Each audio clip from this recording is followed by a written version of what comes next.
Charades is a game I can never play. I love charades. No, I really hate. I'm scared of charades. Like if someone says we're gonna play charades, I'll leave the room and pretend that I'm sick or didn't hear them or on an important phone call, so I don't have to play. Hi, I'm sick and I didn't hear you and I have an important phone call. Otherwise, I would play it with you. It's not you, it's me in every other way. Why do you not like charades? Because performance anxiety. I hate being in front of people. Why did you suggest we start a podcast? Because we're not in front of people. But you're still like performing.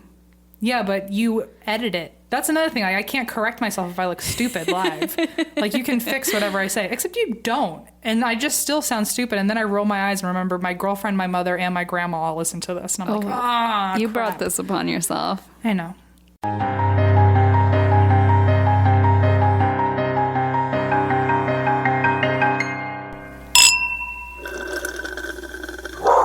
Hello, everyone. Welcome to And That's Why We Drink. I drink for performance anxiety. Clearly. What do you drink about? I drink because I'm starting a real job this month. This month. Is that good or bad? It's good. It's just like very overwhelming. Wow. I got the Nickelodeon Fellowship. Yay! We all knew you would, though. It's like she texted me and said she got the job, and I was like, well, yeah. That's also. God. It was so sweet. People were posting about it in the Facebook group, and I was like, you guys are so supportive and kind. Thank you. My mother called me today just to ask about your job, and then we didn't. And then we really didn't talk after that. She was like, okay, bye. Oh, yeah. It's so sweet. So I'm super excited to finally be getting like a paycheck and having a real job. And a big kid's salary. Yeah, salary. It's my first salary job of my life. Must be nice. Yeah, well, we'll see. Must be nice. You know what? One of us has to be an adult. One of us. It's about time. It makes more sense for you to have the salary because you have the big house, and on Friends, like Monica and Chandler say like they're going to have a Joey room. Right. Like obviously there will be like an M room. Oh, right. It's under this pillow fort that we're still in. Welcome to the plunder fort. Speaking of which, because you're in a new house, this is the key that Gio gave me to the last place, and I'm declining it now. / requesting a new one. You're not declining it. I'm here to transaction. You're replacing it. Yeah. This is so sad. It says Gio on it. With a little heart. Okay, I'll replace it with a new key. Okay. You take your time with that. I expect it tomorrow. Okay. We'll see. What are you drinking? Well, you know. Nothing. Your own saliva. I can't drink a milkshake, but I had some milk before. Okay. I mean, you watched me drink it. It was kind of gross. Christina has this thing where, like, if you drink milk out of a cup, it's weird. But I grew up, that's my favorite drink. It's always been my favorite drink. Apparently Blaze does it too, and it always freaks her out. It's so gross. I don't understand why. It's like in commercials, there's like kids drinking a cup of milk with cereal. Ugh. Well, why would you drink milk with cereal? You know what's weird? Okay. Because your cereal already has milk in it. You know what? I am wrong, because in commercials, a kid's always drinking cereal with a glass of milk and a glass of orange juice, which, 1, don't mix. Ugh. 2, why does a small child need 2 whole cups of something? They don't. And 3, maybe it was just extra milk for his cereal later. I'm just realizing that now. Oh. Is that a thing? I don't know, but I saw it and just assumed he drank it, so that's what I did. So maybe I've just been doing it wrong this whole time. I don't know. But what about like the milk mustache ads? Got milk. That's what I'm saying. It's all an advertising trap. Whatever. A dairy trap. The dairy farmers are pulling your leg. Also, why don't you just put it like in coffee or something? Well, that requires more work. We're Americans. We're lazy. Okay. Well, some of us just drink it right out of the jug. Which I don't do, because milk gets like those crusties bacteria. On the rim. Ooh. Oh. Yeah, because it gets all moldy on this rim. Is that what it is? I always told myself it was mold, but I also told myself I was being like really like anal about it. I don't know, it's gross either way. I always thought it was gross too. When I see people drink milk out of the jug, I'm like, oh, but the crunchy part. And then your spit gets all over it. Mm-hmm. Oh, I don't care about that. Yeah, but like if someone else's spit gets all over it. I'm an only child and don't share. So we'll see. It doesn't even cross my mind. Must be nice. So this episode is dedicated, before I forget again, to one of our $25 patrons. Named Linda Barnes. Okay, Linda Barnes. What's up? Linda. Thank you for your contribution. Thank you. And also you have the same name as M's mom. Yeah, you said Linda, and I was like, oh, no. It's another Linda. I didn't know it was not going to be my mom. We do love Lindas around here, though. So the $25 patrons also get to pick the topics for our upcoming video episodes, which we're going to start filming soon for Patreon members. Yeah. And we're making the first one soon. A lot of new content coming at you soon. And before we get started, I also want to say our second Facebook Live for Patreon patrons is tomorrow. Nope, today at 3 p.m. What day is it? I don't know. Where am I? Where are we? What is Earth? What is life? What is happening? 3 p.m. Pacific Standard Time. Yes. Talk to us. Sorry, I'm like the bed sheet is in my face. I was just trying to figure out my eyesight. So on Instagram, someone sent me a message. Her handle is Make. I don't know. Like M-A-K-E? M-A-Y-K-E. Oh. Makey. Maybe it's May, and then her last name or middle name is K-E or some shit like that. Maybe. Anyway, she sent me a picture. It was like a Tumblr post kind of thing, so I'm just going to read it. Yeah. I thought it was pretty cool.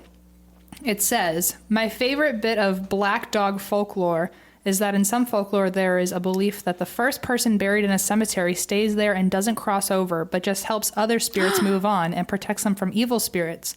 Now, naturally, people want to avoid this fate for their loved one and themselves, so they would sometimes bury a dog first on the property, and it would return in the shape of a big black dog and protect the newly dead from evil spirits and occasionally the living as well. And then someone replied and said, this kind of spirit is called a church grim. And then someone else replied and said, you mean it's a good doggy. A good boy. Oh, a pupper. That just gave me chills, though. That's really interesting. But also, well, I guess you have to be lucky and just find a dead dog. Imagine the shitty person who's going to kill a dog just to bury it somewhere before anyone else gets buried there. Yeah, but back in the day, like, dogs weren't treated as pets like they are today. They were more treated just like... Anyway, I thought that was interesting. That is interesting. I really like that, because the black dog thing just freaks me the fuck out. You want to hear a story? Yeah. I don't want to do this one. Get another one. You're just going to be like, I don't want to do this podcast. No, I had multiple stories prepared today, so now I'm deciding on the spot. Oh, look at you being like the opposite of elementary school M. Yeah, it's a new day, new me. New year, new me, who New dis? month, new me. Happy October, everyone. People like that quote you said about the priests. What? It was like, thanks, priests. Or it was like, new year, new me. Oh, yeah. I don't remember. It had something to do with priests. Weirdly, if it weren't for this podcast, I would have never said anything about priests, and I would have been like, what are you talking about? But now that you say, oh, your quote about the priests, now because we have this podcast, I'm like, which quote? I say a lot of things. Would you ever have imagined that when we first became friends, that someday I would say to you, people really liked what you had to say about priests? Yeah, like, right? In a serious way. Nobody on earth would have ever. Okay. It's crazy. Also, I thought of, there was another one of those sappy Tumblr posts where it was like, imagine like what your life was like a year ago. Mm-hmm. And this is the last month I can say this, but a year ago, I wasn't even friends with you. Oh my God. Think of how much has changed. That is crazy. I know. At the end of this month, we have our friendiversary. Oh my God. And we would never be, we weren't under, who would have thought we'd be under a plunder fort in a new house with Gio? I know. Talking about Who ghosts. would have known that we would be hanging out? Oh yeah, that's true. I mean, that alone. Anyway. The only constant was the box wine, and that's still here, but... Thanks, everyone, for listening to the ride that is our friendship. It is quite a ride. Hold on. Sorry. That's the soundtrack of our love. So sultry. Okay, I'm just going to pour the rest of it in. Who am I kidding? I know. You're just going to interrupt me later. You might as well do it all at once.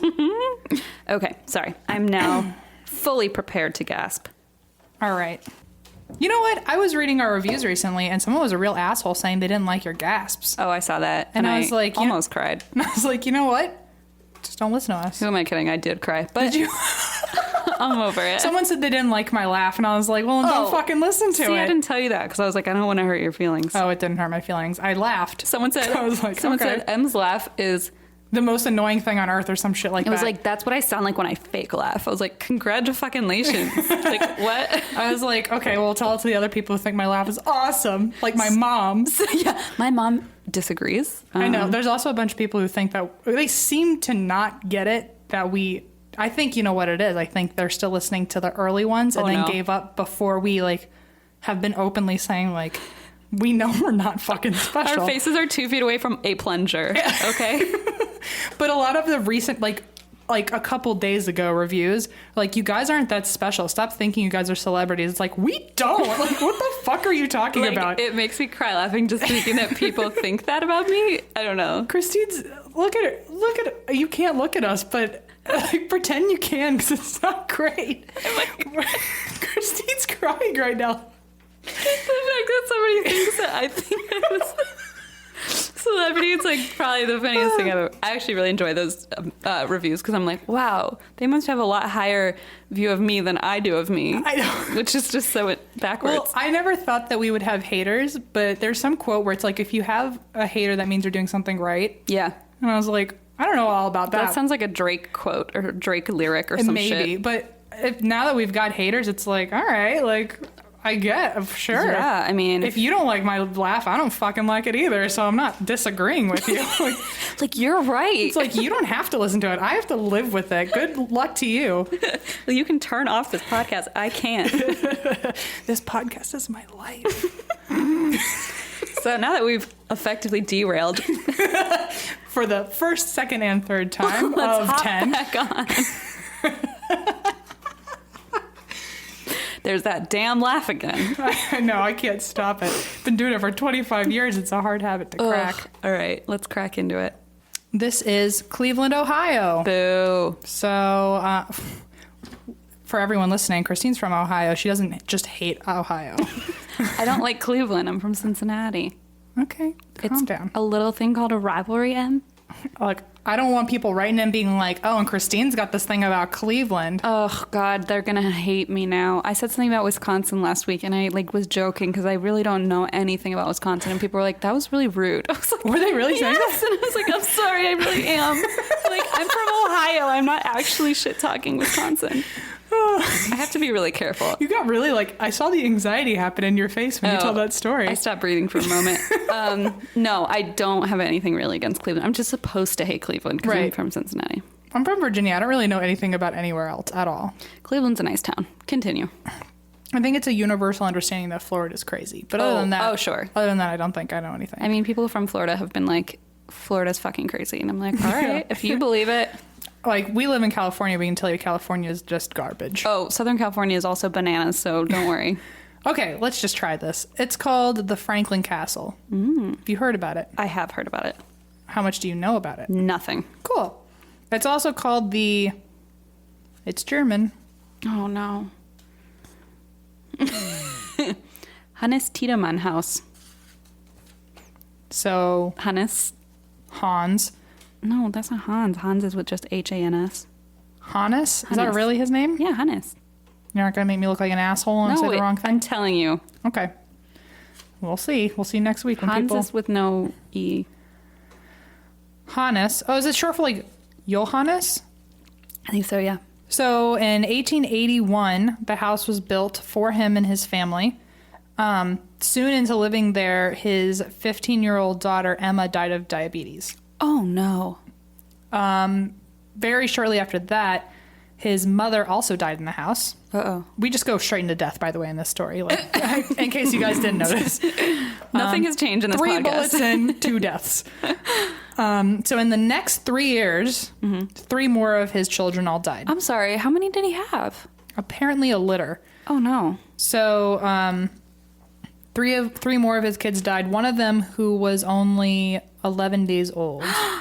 Baby. So he said, well, okay, so a lot of the stories I saw was that there's speculation that he was actually a killer, like a murderer. Oh, shit. That's a turn. There's a suggestion that he killed all of his children, and he just made them all look like mistakes. What the hell? So that comes up later. But so to distract his wife from the fact that all their kids were dying, he decided that he was going to renovate the house to make it look like a lavish mansion. Oh, to distract his wife from her dead children? Yeah, and be like, oh, look at how pretty the house is. Ooh, a chandelier. Well, there's plenty of those because he ended up making a 30-room mansion with intricate carvings on the walls, gas lighting installed throughout the house because this was the 1880s. Wow. And he added a whole ballroom which ran the length of the entire 4th floor.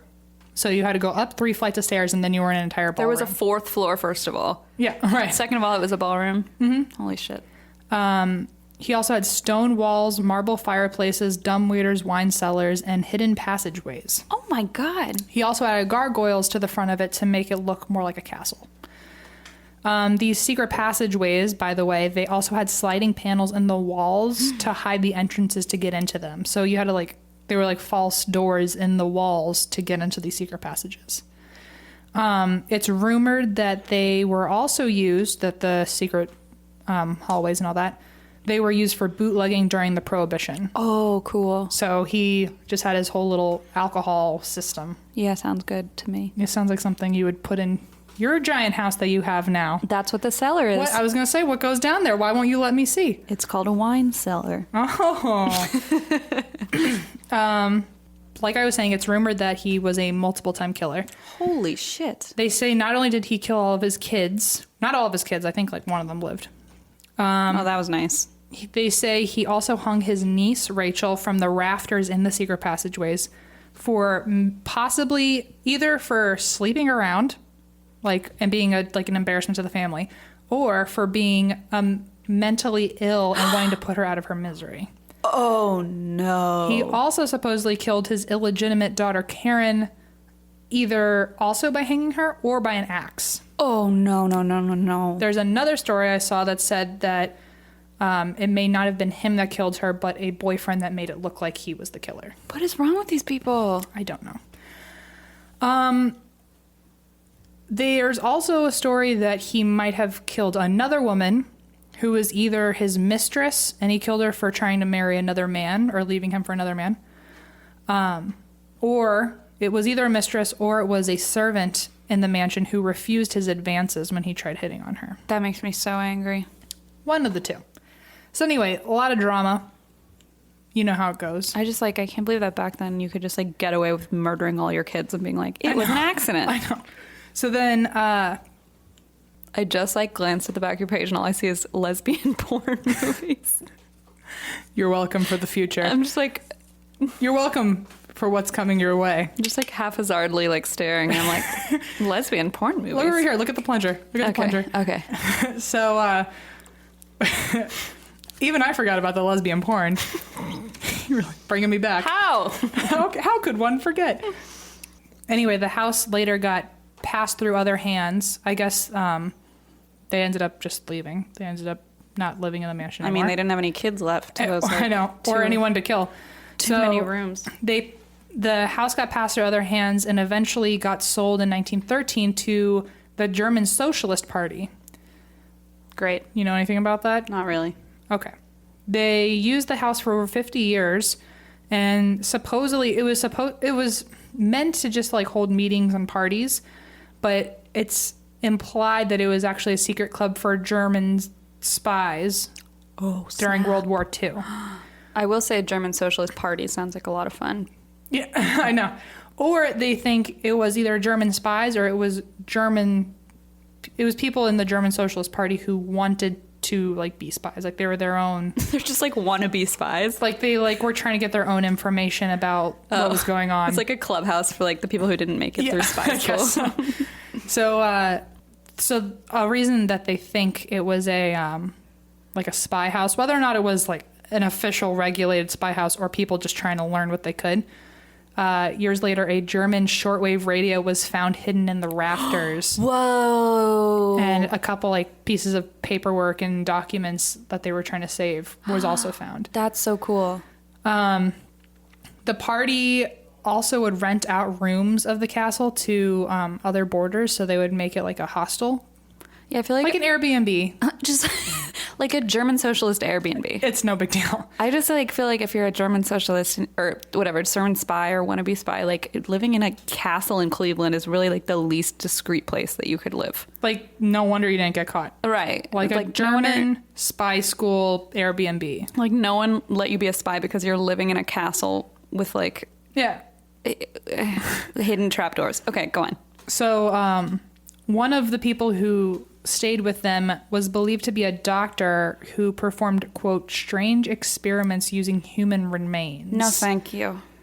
I mean, at least they were remains, I guess, but no, thank you. I know, but did he make them remains? You know what I mean? Oh, yeah. Where did he get those? So anyway, more on that later. Okay. We'll be right back. So do you want the things, the paranormal haunted stuff now, or do you want me to get through the history and then just tell it all to you? I'm just kind of like into the history right now. Cool. So so there was another family that moved in after the German Socialist Party called the Romanos, and they moved in 1968. And all I'm going to say is a lot of haunted shit happened to them, and they sold the house in 1974. Ooh, wow. I'll get to the juice later. Okay. So in 1974, they moved out. Actually, you know what? I'm just going to tell you. Fine. Ignore my wishes. It's fine. No, I'm just going to tell you. Okay. I'm just going to list some of the things the Romanos had experienced. And this isn't just the Romanos. This is from the beginning of the house being built all the way through the Romanos living there. Okay. So since the 1880s. I'm ready. Doors would explode off their hinges. I'm sorry, what? What? Would just go poof. And then we would just have to like rebuild the door? Didn't I use boof as a different sound? Yeah, you said boof last week for, I think it was also an explosion. Oh, no, it was a fire. You know, it's all the same stuff. Yeah. Instant fire makes the sound. Okay, sure. Faces will stare back at you in the mirrors. What do you mean faces? Like faces will appear in the mirror and stare back at you. Okay. You know. I thought you meant like your face. I was like, well, that's what happens. Thanks. What a dad joke. Like, did you know a face will appear in the mirror if you look at it? It's your own. Right. I like how you're like, I see you like saving that one for the future. Just like storing it away. It's like, oh yeah, I'm putting it in my head for when I have kids. So lights freely go on and off by themselves. You can hear the sounds of people dancing in the ballroom. You can hear babies crying in the walls. No. You can hear... what can you hear? Oh, you can hear murmuring voices that are clearly having a conversation because there's multiple ones talking to each other, but you can't actually hear what they're saying. And it's an empty room, so you'll walk in and then the voices go away. Mirrors fog up with no logical reason. Heavy chandeliers will swing around as if they're weightless. They'll just like flop around. Just flop around. I heard it. Like a fish. Like a fish. A newspaper boy one time knocked on the door and a voice told him to come in. And once he was inside the foyer, he saw an apparition of a woman in white who glided down the staircase and disappeared through a closed door. Well, that's terrifying. So I would stop working for the newspaper industry immediately that day. Oh, absolutely. I blame the papers. Just like turn in my resignation. At 12. And in the ballroom, it said that a large bloodstain appeared on the marble floor even after the marble was replaced 30 years later. Oh, ew. Heavy marching would come from the third floor as if telling people to stay away. So at this point, the Romanos are there. And when they feel like the spirit has basically claimed the upper floors, they tell the kids that they can no longer go up there and play. And the adults also weren't allowed to go up there without the buddy system. Oh my God. In your own house. So friends decided to take a look at the third floor because they didn't believe them, of course. Of course. They saw a vaporous blanket of fog materialize right in front of them. And when one of the braver friends walked up to it, she began to lose her eyesight. Oh, no. So one night the phone rang at midnight. This was a separate occasion. And Mrs. Romano's sleeping. The phone rings in the middle of the night, and a child's voice on the other end says, "Can I sleep with you tonight?" Okay. And then hangs up. Okay. About a week later, Mrs. Romano woke up next to her bed on the floor, like in the middle of the bedroom floor. She just woke up, kind of like that listener's episode where he just woke up with a table on him. Oh, no. She woke up in the middle of the floor screaming, and she had been screaming and didn't know it. And when she woke up, her voice was already going, and she couldn't move, so she's still screaming, and she can hear someone standing over her screaming with her. My whole arm is covered in goosebumps right now. Like mimicking her screams. Like, okay, so at that point, they don't tell you the rest of the story. Did she, like, just roll over and get up later and be like, well, that was a good fucking time? Or was anybody else home? Does she just black out and then wake up in her bed later? Like, is anyone one like, tells stop you. screaming, Mom? I'm trying to sleep. Yeah, did someone help her? Oh my God. Ugh. Covers would get pulled off of people while they were sleeping. You could hear phantom organ music from the ballroom. You could hear footsteps, voices, laughter, and clinking glasses as if a party was going on upstairs. On the day... Oh, you mean a German Socialist party? Oh, yeah, that's the one. Mm-hmm. On the day they moved in, the children wanted to bring cookies to the girl crying upstairs. Oh, my God. And when the mom followed them upstairs, no one was there. But the kids saw her all the time, so they would always be hanging out with... Isn't that weird that siblings, like, would share a friend, and that friend didn't actually exist? That has got to send you to therapy later in life. Well, what about that listener's episode where the guy was like, oh, my childhood friend from recess just never came back one year. Oh, Miles. And they were like, we didn't want to tell you, but that guy is not a real person. You are always talking to yourself on the playground. That was you guys, one of the coolest stories I've ever heard. If you haven't heard that, it's one of our listener episodes about Miles, the friend. We don't want to spoil anymore, but it is a great freaking story. I mean, we just told the whole story, basically, but... I mean, but you know nothing. Go listen to our listener's episode. Oh, man.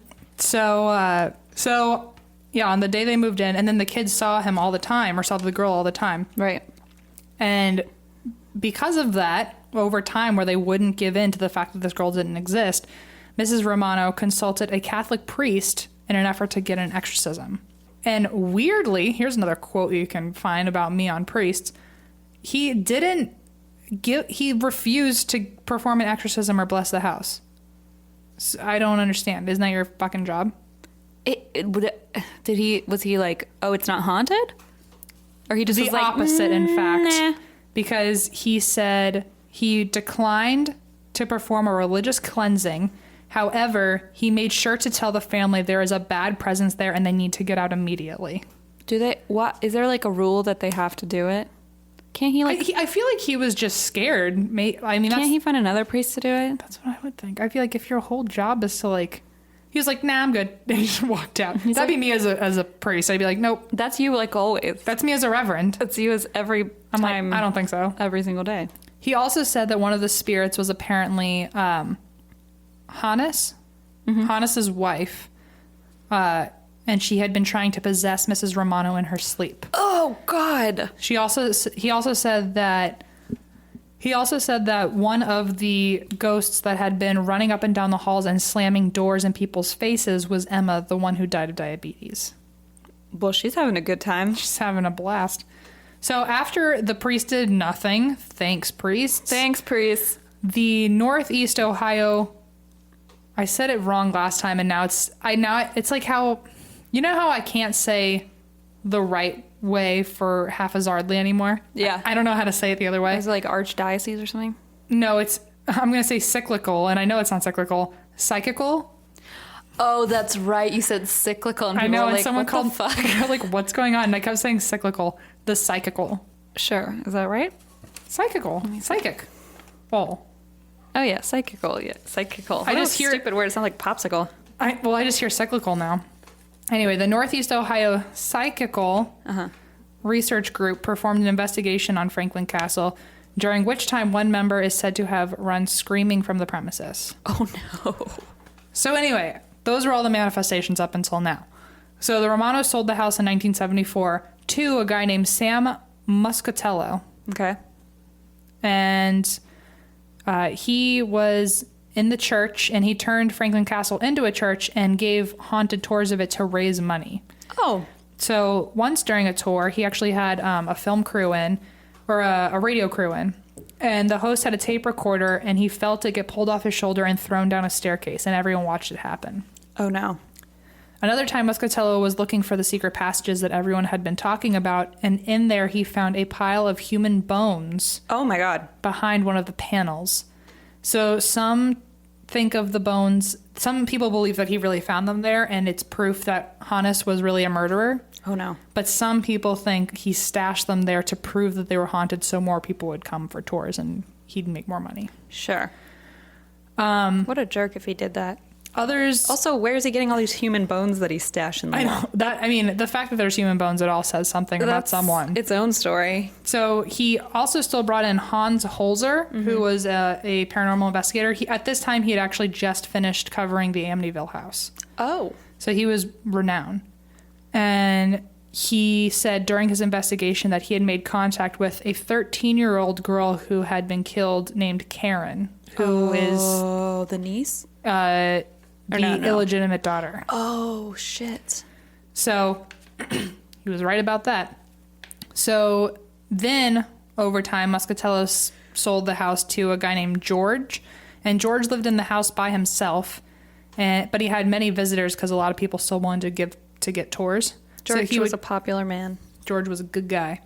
And he actually didn't believe in ghosts. So he was happy to live there. Silly George. But when people would come for tours, he would ask them to write down things that they experienced in a guest book. And when he read back on them, it said women claimed that they felt they were being choked in the tower room, just like how that one girl had been hung or hanged. Oof. Some spotted a woman in black in the tower room, which happened to be Rachel. And then there's another woman in white who happened to be Karen.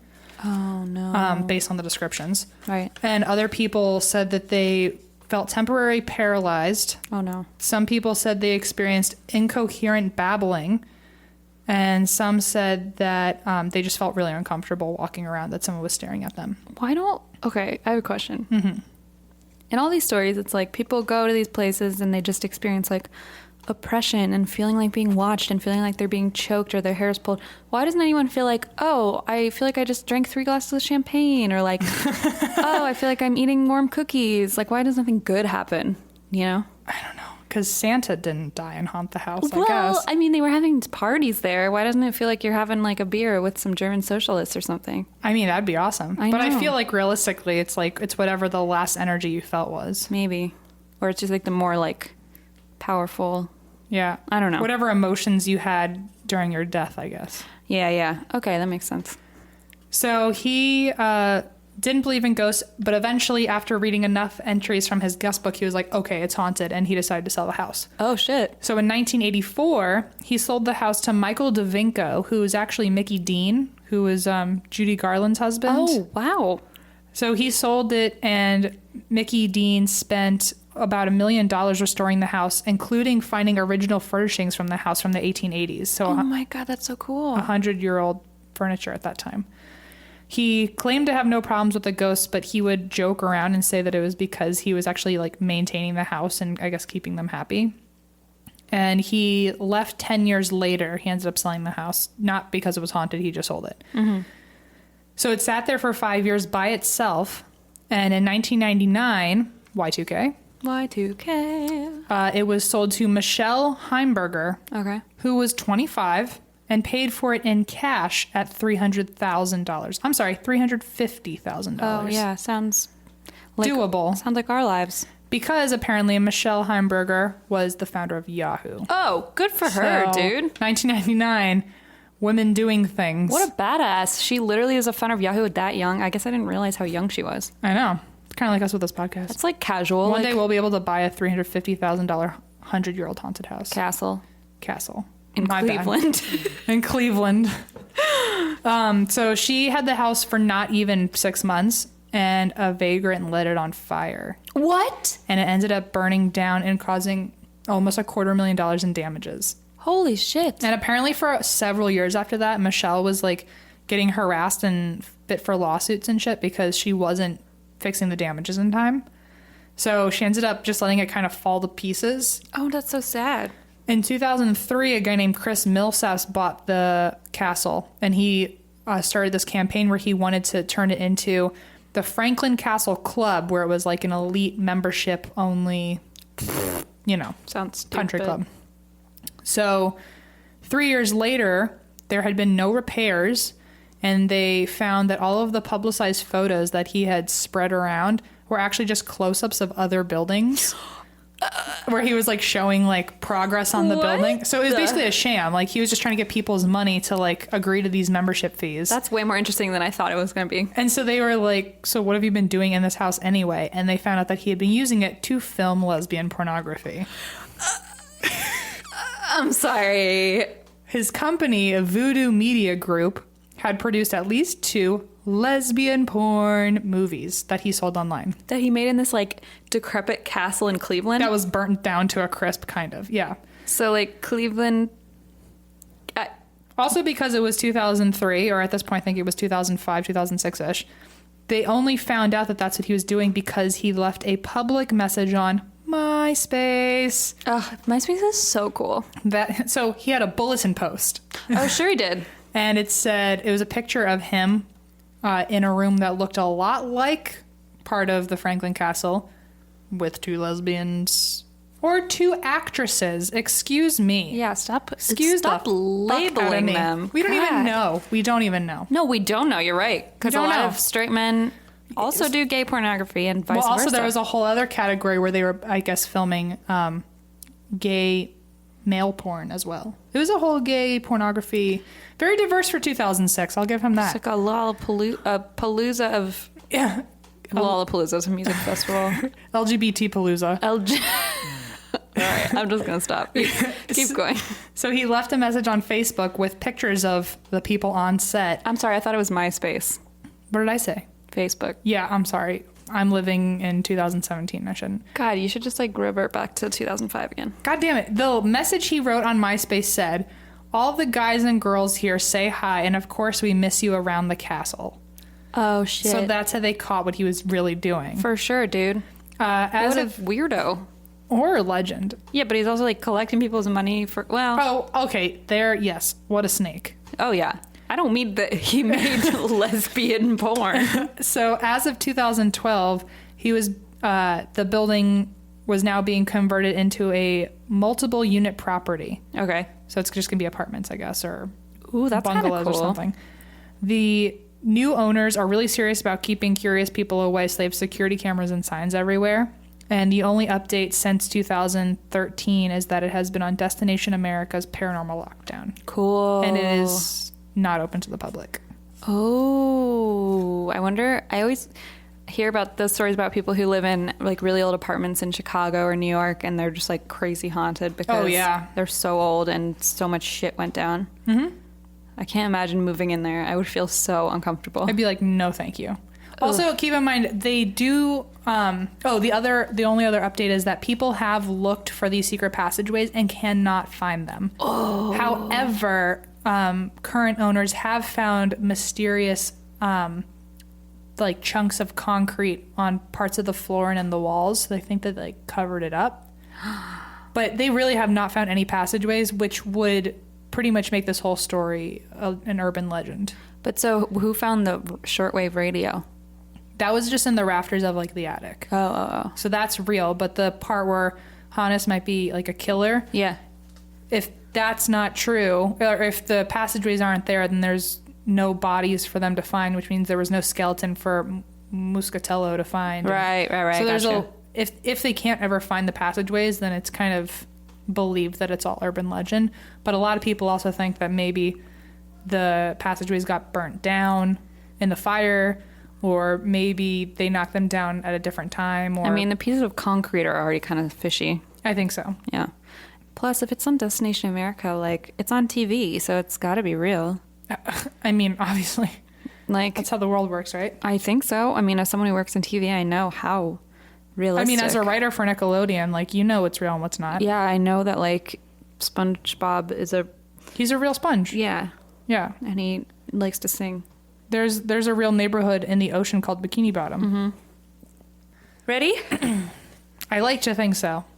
Ready for some blood? Yes. Okay, so this topic was suggested to us by Andrea via email. Hi, Andrea via email.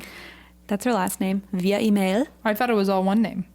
Andrea via me. Mm-hmm. And yep. That's the one. It's French. Oh. This is the story of the infamous Bathtub Girls. Love it. Oh, man. Sounds like one of Chris Millsap's lesbian porns. It takes place in Cleveland. On MySpace. It was filmed for MySpace in a castle in Cleveland. Okay. It's actually much worse and darker than that, unfortunately. Whoops. So this story actually takes place in 2003 in Ontario, Canada. Don't do that to me. You know how I love a good Canada story. In Mississauga, Ontario. I believe that's how you pronounce it. Okay. Just going to say I'm not 100% sure for all the people who might be mad at me. We're not from Canada. We don't know what's happening. We just love you fondly and wish we were there. We just blindly care about you. So in Ontario, there was this family called the Andersons. It was a single mother, Linda, and her husband had left, so she was parenting her 2 daughters, Sandra and Beth, alone. Linda herself was born April 15th, 1959, so at the time of the story, in 2003, she was 44. Okay. Her daughter, Sandra, was 16, and her daughter, Beth, was 15. Unfortunately, Linda had an alcohol dependency problem. Uh-oh. Yeah, she also suffered from severe depression and was working 2 jobs to try and support her kids, so she had just a lot going on. And apparently her daughters, Sandra and Beth, started to become really frustrated with their mom, specifically because they thought she was spending too much money on alcohol. Okay. They were also unhappy that their friends had better things than them, like swimming pools and clothes. Oh, okay, so they're brats. So they were brats. And I don't know if they mean like they had better things like swimming pools and they had clothes. Or they just like had better clothes. It's just like a weird phrase. I don't think they're just naked outside of a pool wishing that they had clothes in a pool. I think they're separate. My friends have swimming pools and clothes and whatever. It's just I think it's better clothes. It's like dumb kids. Not just clothes in general. So the sisters became more and more frustrated and they hatched a plan. Did they? Unfortunately, it was not a good one. Mary Kate and Ashley type plan. Aw, man. I was thinking like, you're invited. Let's switch places. Okay. Oh, wait, no, that's Lindsay Lohan, Parent Trap. Never mind. Okay, why don't you take a guess of what they did? They take away all of the alcohol. That would have been, I don't know, much more mature. What did they do? I'm going to get it wrong. They started Googling ways to kill their mother. Oh, Police later found 14,000 hits on their computer's hard drive for the 14,000 for the keyword drowning. They must have really wanted a pool. They must have like not known how to Google if they had to search 14,000 times for one keyword. Things I love I haven't looked up 14,000 times. Hell no. And then there were also searches for codeine and bathtub. I feel like if I were to kill someone, if the cops were to look at my internet research first, if I didn't know how to like erase it and everything. Right. In a dream world where I'm a crazed killer, apparently, I would like want to know how to delete things. But if the cops saw it, I would imagine it would just be like frantic research on every possible way to do it to someone, because I would want to know the best answer. But I guess they really committed to drowning before they even went onto the internet. That's what it seems like. It's like if they searched that 14,000 times, did they have time to search for like... That took heart. Yeah. They really like wanted it. Drug overdose or like falling off a roof. Like, no, it was just drowning from day one. Yeah. So, drowning, codeine, bathtub. Bad combo. Basically, they believed that if they killed their mother... they would get the insurance money and they could get the things that their friends had, like swimming pools and clothes. Oh, right. Okay. They actually had specific plans that they wanted to use the money for. Do you have a guess of like what maybe they wanted to buy? Besides a pool and nice clothes? Yeah. Are they like things I could actually probably answer? Because I would think a 16-year-old wants a car. No, actually, no cars. A cell phone. I don't know. They wanted to go on a trip to Europe with their friends. Okay. They also wanted to purchase a large house with a backyard filled with flowers. Okay. I want this one with flowers, please. Yeah, it's not going to have like gravel. I don't know what the fuck else you put in your backyard. A dog. They just needed it to have flowers. You wouldn't think they'd want a dog or anything. No, right? Like you'd think like, oh, a convertible and a dog, but like... A dog to fit in my convertible. Oh, sure. In my flower yard. And they also wanted a marijuana farm. Oh, well. That's the 14-year-old talking for sure. There it is. So then they tried to settle on a way to kill their mother, and in the end they chose to drown her, as we've already suspected. Right. Because they believed it would be fast and unspectacular. Huh. Ugh, it's just so sick. Kind of weird. I guess that, like, without even them But like before the murder, they're even telling you that they have no remorse. It's like, I don't even want it to be interesting. Yeah. They're just like, whatever's Like, let's fastest. just get it done.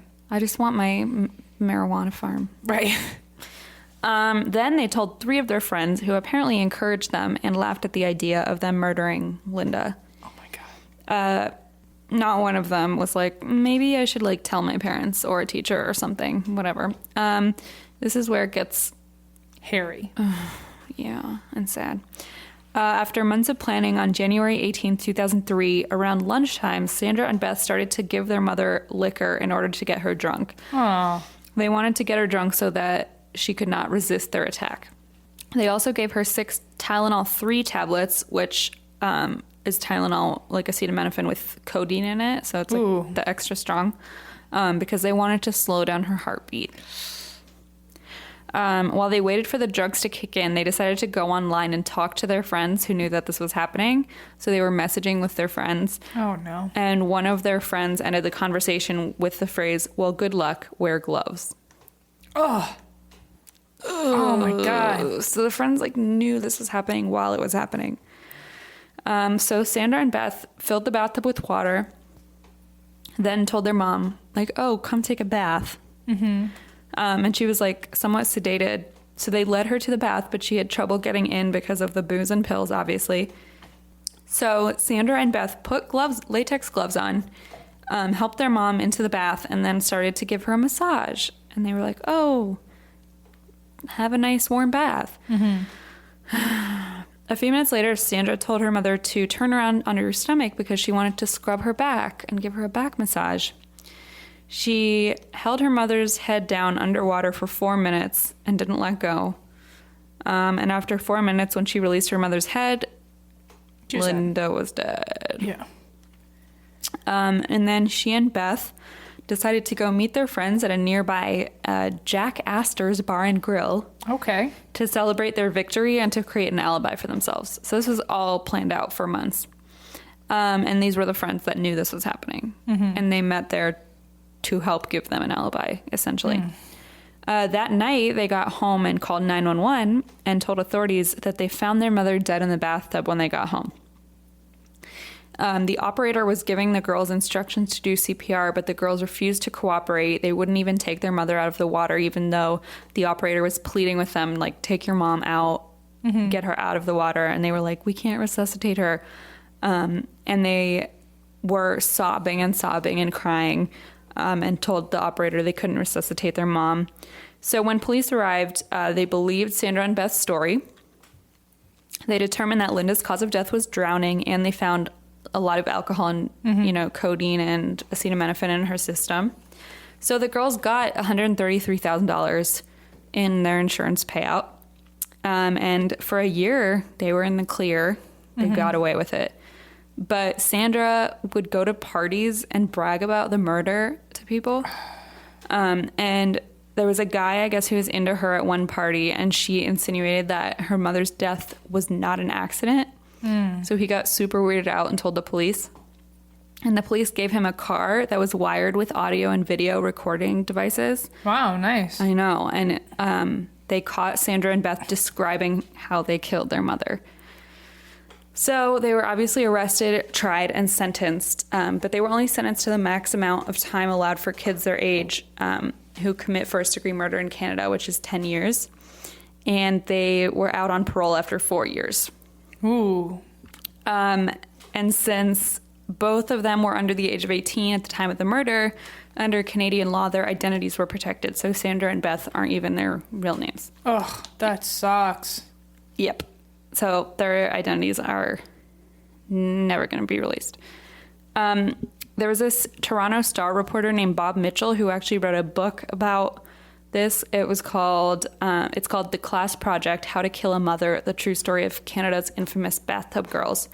And I read an article in the Toronto Star where he talked about the friends and like their accounts and how like either they were too scared to go to the police because they thought they were going to be implicated, or, one girl who was like, oh, I don't know, they like didn't care or whatever. The friend's point of view and like why they didn't stop them or anything. Yeah, like tell their parents or anything like that.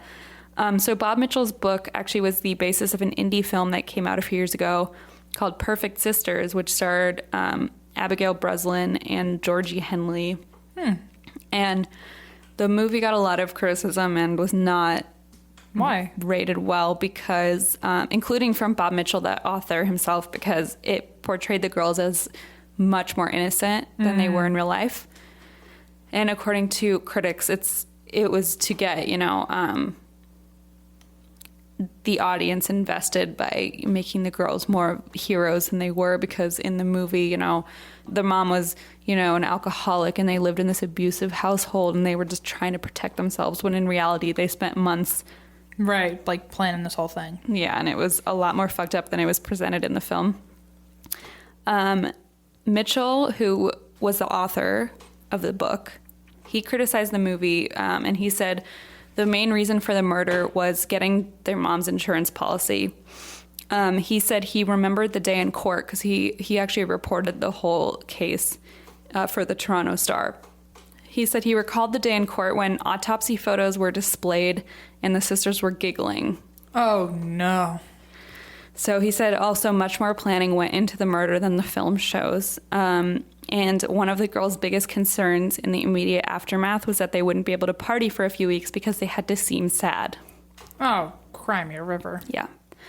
So after release, they were released after 4 years. Sandra was accepted to the University of Waterloo with a $2,000 scholarship. Beth traveled to Ottawa with the intention of applying to university and studying law. No comment. No comment. Except, of course. And of course they get away with it because they don't actually have to use their real names. Yeah, so they can just live a normal life. Yeah. Isn't that crazy? You could be in class with someone or hanging out with someone and have no idea that they actually, their name's legally secret, and they murdered their mother. Yeah. By holding her head down in a bathtub. Mm-hmm. Yeah. At 16, it's not like they were 5 and didn't know how to... Yeah. They had brains. So apparently they were like... A couple of the reports that Bob Mitchell wrote about the friends and their accounts said that the girls seemed to regret it and Sandra seemed to regret it, but only because she found apparently she found a stash of money that her mom had been saving for their college education. Aww. And stuff like that. But he said it wasn't that she was sad morally or she just was like, oh, I fucked up, but not, oh, my mom's dead. You know what I mean? Yeah. And she also apparently said it was really hard to hold her head down for that long. Yeah, I bet it was. You poor thing. She said it was hard physically, but not emotionally. So it's just like, what the fuck? But anyway, so that's the story of the Bathtub Girls. Yeah, that's not as sexy as I had implied it might be. It's not the Myspace lesbian porno that you expected. No. But I do have for you a Gio Horoscope. I was just thinking about those this week. I was like, we have not done a Gio Horoscope. That is like the most touch and go thing we've ever guaranteed people. 100%. Since my milkshake facts. Because we came up with, since the milkshake, remember that? Because we came up with the idea and we were like, great, we're going to do that from now on. And then we just did it one more time. But yeah. I have one for you today. Okay. Gio, today your horoscope is as follows. Okay. Also, to all you Scorpios, we're providing you an extra service by reading you your horoscope also. Yes, of course. So. You and Gio all share the same horoscope. People give me a lot of shit because I say I don't like Scorpios, and I agree, and I don't know what is wrong with me for liking Gio so much, but I will say, Gio and I really hated each other at first, and I didn't even know his sign. Mm-hmm. And then all of a sudden, true or false, Christine, one day I looked at you and I was like, he's being such a fucking Scorpio right now. And Christine was like, he's actually a Scorpio. And I was like, no. It's like, that makes sense. That's why we hate each other. It all makes sense. It all makes sense. All right, well, here you go. Ready? Mm-hmm. Okay, Gio. Just say no to that loaded bacon cheeseburger. Oh. Even if it is grass-fed. Gio. Today's full moon in Aries and your salubrious 6th house sounds the call for healthier living. Baby G. Deprivation isn't the answer, but a short-term detox from inflammation-inducing foods like red meat, dairy, wheat, and sugar will keep your body humming like a finely tuned machine. But they're all Baby G's favorites. If you can't cut them out, crowd them out with more clean green fare. With the new season afoot, swap your kale salads for warming options like roasted veggies and carrot ginger soup. Wait, is this like a fucking like... Baby G, he would spit all over that. He'd be like, I don't think so. Can you imagine if we got to give him a bacon cheeseburger? Can you imagine he would lose his fucking mind. His favorite foods are cheese, red meat, bacon, and bread. Can you imagine if I like made him carrot ginger soup? He would look at you and be like, I'd rather die. Thank you. I would be the most LA dog owner of all time. I would come over and I'd be like, I got a text from Gio being like, help, SOS. My mom's feeding me ginger kale. I'm eating like frozen Trader Joe's burritos and making my dog like shaved ginger soup. That is the ultimate dog mom, eating like garbage so your dog can eat like royalty. Also, Anyway. hang on, what episode is this? 36. And that comes out on the 7th, or on the 8th. The 9th. Yeah, no, sorry, the 8th. And this is the 37th episode? 36th. 36. Okay, so 37, 38, 39. Do you want to hear something amazing? What? Our 40th episode Yeah? comes out on G's little B-Day. No, it doesn't. Yeah, it does. Are you kidding? Little baby Gio. His birthday's on a Sunday? Holy shit. Number 40 comes out on Gio's birthday? Baby G. Oh my god. Aww. It's also the week after Halloween, so we're gonna have a busy fucking week. Guys, get ready. Oh, that's going to be such a good episode for Baby G. We should do dog stories. No, we shouldn't do dog stories. No, I'm because wrong. they're all just scary They and would be so depressing. sad. No. I lied. No. We should do cat stories. No. Aw, Ugh. Okay. Baby G. Itty bitty baby. Okay. You guys, thanks for listening.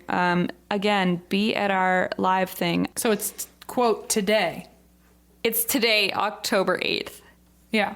Yes. Sorry. Hopefully you're listening to this beforehand because it would suck if you listen to this at night after it's already happened. On Monday the 9th, yeah. Whoops. Oopsies. We can't wait to see you there. And other than that, check us out online. Yeah. Do you want me to do the spiel? Uh-huh. You're good at it. You do it every week. Aw, it's the one thing I do right and prepared. No. We have Facebook, Twitter, Instagram, ATWWD Podcast. We have our Patreon, ATWWD Podcast. We have our email, and that's why we drink at gmail.com, where you can send your listener stories. We do them every month on the 1st. Mm-hmm. We have our website, and that's why we drink.com. We have our merch store, and that's why we drink.bigcartel.com. God, there's a lot. We got a lot going on. Also, we're planning Halloween stuff, so just We are planning Halloween stuff. get yourself ready. And That's why why we we drink. That was beautiful.